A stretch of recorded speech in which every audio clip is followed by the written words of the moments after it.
This is my 2019 Yamaha Kodiak 700. Fantastic machine.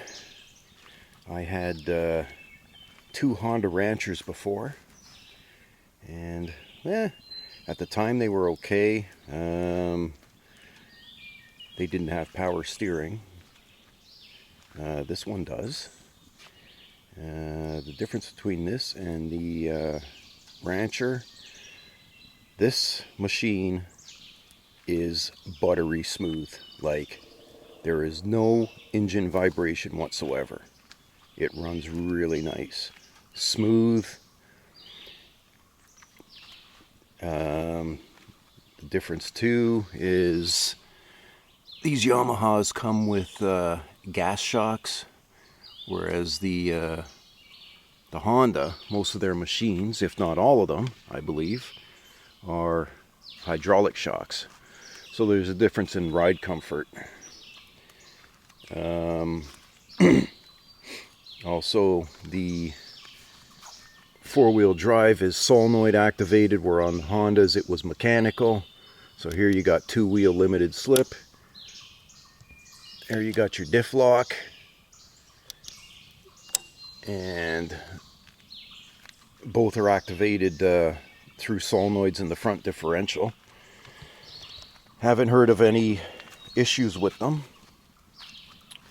They seem to be pretty flawless for the most part.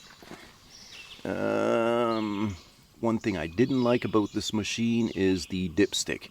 It's just a push-in type dipstick. And the first ride out with this, I actually had a twig, well, not really a twig, a stick, pop up from underneath and pop the dipstick out, which caused the oil to splash on the hot exhaust. I thought the machine was on fire. So of course I checked the internet, and other people have had similar issues with the dipsticks dislodging and having an oil splash on the exhaust. So, you know, it's a little shortcoming on Yamaha's part. They could have put in a screwed in type dipstick. Honda's was like that. They had a screw-in type dipstick. The tires that came with this, I didn't like. They were just regular bias ply, 4-ply radial, not radial, but 4-ply rated bias ply tires. They were nice comfy ride, nice and smooth, super light. So I went with these Maxxis Bighorn knockoffs. I got all four for about $500 Canadian.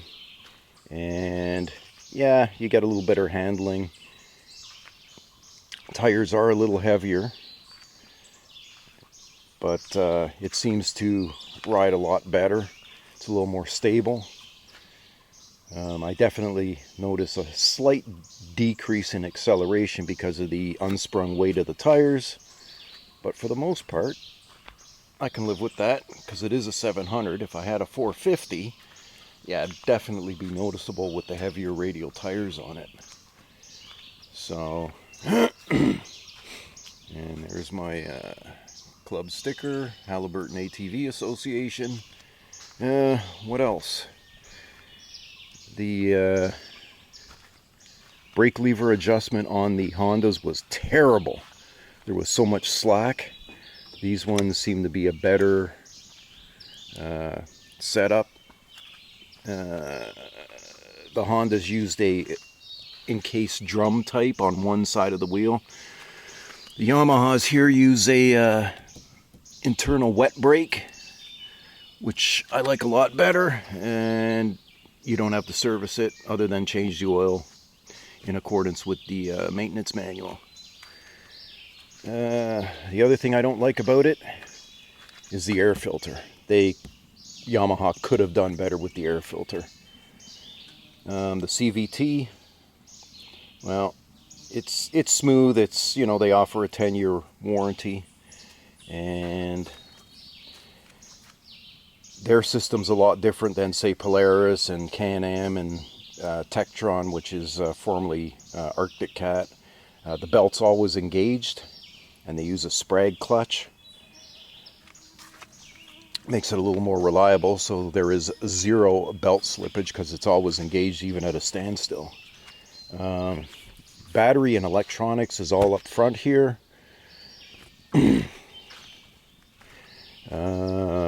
This normally would be where the gas tank is.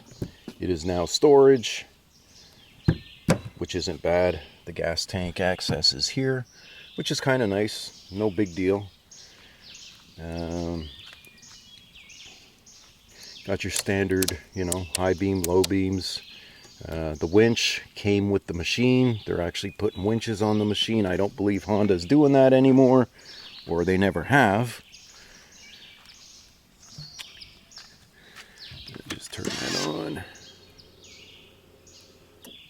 There we go. So right now it's in limited slip. And you heard the servo there, and the display disappeared, indicating that it's not in limited slip. The fuel tank gauge, it's just 4 bars. They could have been a little more, how shall I say, better resolution as opposed to 4 bars. But I did run this completely dry with a full tank, and I get 100 miles, which equates to 165 kilometers until it just started sputtering. The other thing is, I found the high beams when I got the machine, it was too high.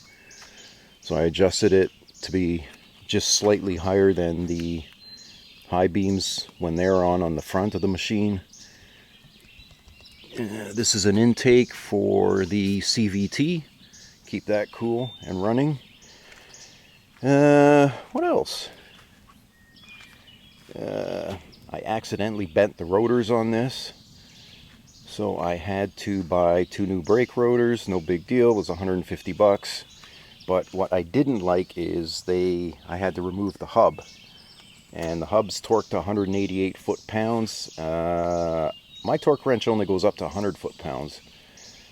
And they use a staked bolt. What I meant to say was staked nut. And when you're retightening it, just put it back to where the stake was, and you should be good to go. It's not coming off. The wheel nuts, torque specs on the wheel nuts on this machine, 41 foot-pounds. I don't get it. I torqued them to 45. The Hondas, for the most part, they are in the, 50? And for the side-by-sides, it's 98 foot-pounds for the side-by-sides. I don't get it. It's overkill. Have I had any problems with it? None. None. Other than me putting the wrong offset tires on and bending the brake rotors. So, but for the most part, it's I love the machine. I mean, I was going to buy a Rubicon. They got the 520 and the 500, and I thought, wait a sec, why am I drinking the Honda Kool-Aid? And I'm glad I went with the 700 because it wasn't much more that much more expensive than the Honda. I think it was like $300 or $400 Canadian. So this machine, flat out pinned, it'll do 100 kilometers per hour, which I believe is 65 miles per hour.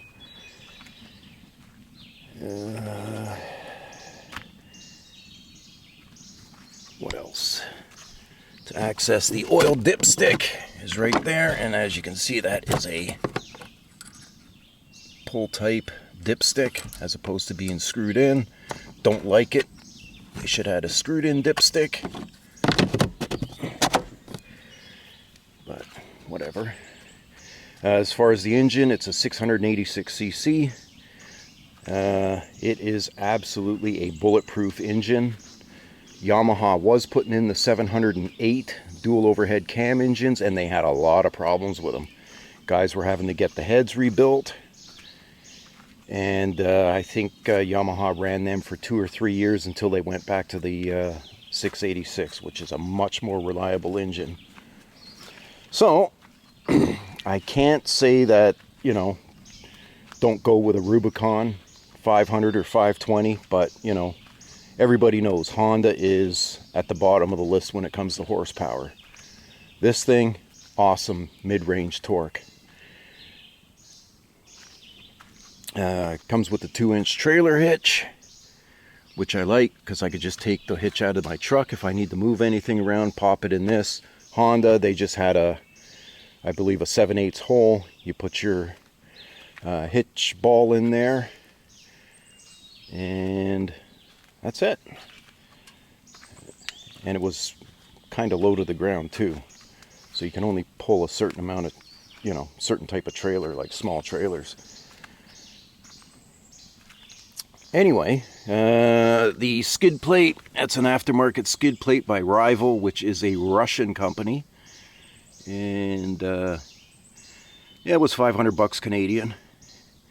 And for the most part, yep, like them. The Yamaha genuine skid plates were substantially more expensive, which I don't get, but whatever. There's going to be fanboys that'll, want the genuine Honda stuff. Keep the whole machine Yamaha. See? Honda's got me brainwashed. Anyway, well, if you're in the market for a new bike, I definitely take a Yamaha over a Honda any day. I have a Honda Pioneer 700. After 5 years of ownership, would I buy another one? No. It's grossly underpowered. The equivalent in the Yamaha is the Wolverine X2, which is 70 horsepower. The Honda Pioneer 36.8, if it matters. But and it only does 70k. Not sure about the Wolverine, but from other reviews, I hear the thing is absolutely buttery smooth. And it's, I believe, about 3,000 Canadian more than a Pioneer. So when I'm done with my Honda Pioneer, that's where my money's going, towards a Yamaha Wolverine X2. Anyway, thanks for watching.